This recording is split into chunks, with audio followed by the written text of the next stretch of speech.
Hi guys, today I'm going to be showing you guys how to make a DIY fall-inspired air freshener for your room. So what you're going to need is a container. You can use like a jar, but I prefer like one of these. This is just a icebreaker container.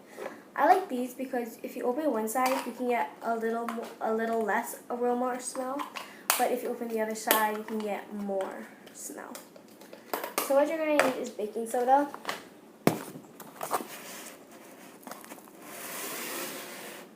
This will kind of like deodorize stuff. Cinnamon. This is just ground cinnamon. I don't know. I like this one better than the other brands. This is McCormick's ground nutmeg. The cinnamon and nutmeg are to kind of get that smell for you. And you're also going to need sugar. This is granulated white sugar. So what you're going to do now is you're going to take your baking soda and you're going to take 3 scoops of baking soda and place that in there. Then you're going to want to break up all of the clumpies just to get it smooth and easier to transfer in. Then you're going to need about 2 scoops of this, 2 scoops of your cinnamon.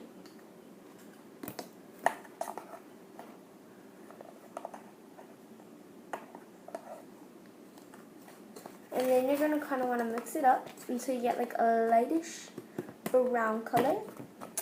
The lightish brown color should look like something like this. And it should be smooth because there's no clumps.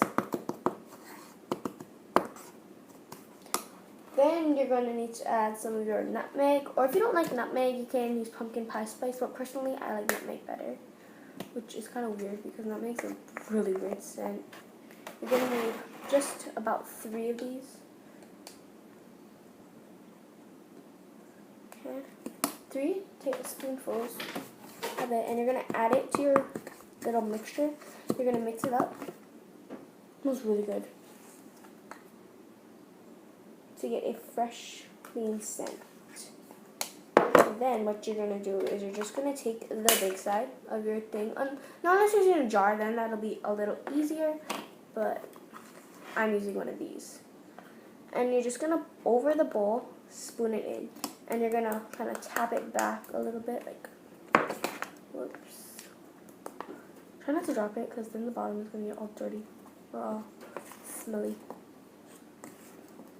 And you're just going to spoon it in. And what I do is I like to close it and tap the back. So it all kind of holds into one section.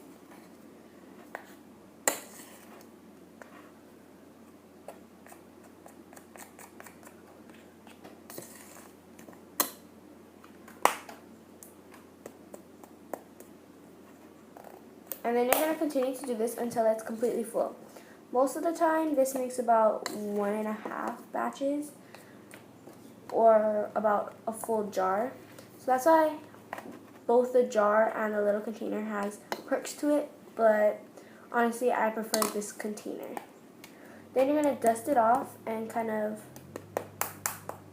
pat it so there's nothing on it. And then squeeze it like that. Looks, it's really fun, this DIY. Dust it off, tap, tap, tap, flip it, flip it, flip it, and you can see there's some coming out, but that's okay. If you want, you can add color to it, but personally, I think this little brown color looks gorgeous for fall, and yeah. What I like to do is I like to keep the little side open for like even amount of smell, so that my room can still have like that fresh air kind of smell and this fall kind of cookie scent. It smells like a cookie, honestly, to be honest. Next, what the sugar was for is if your smell was a little too rustic for you, then you kind of add sugar. I personally like it kind of potent like that, but if you want to dilute it, you can. Or you can add more baking soda. So that was the DIY, guys. I hope you like it. Bye!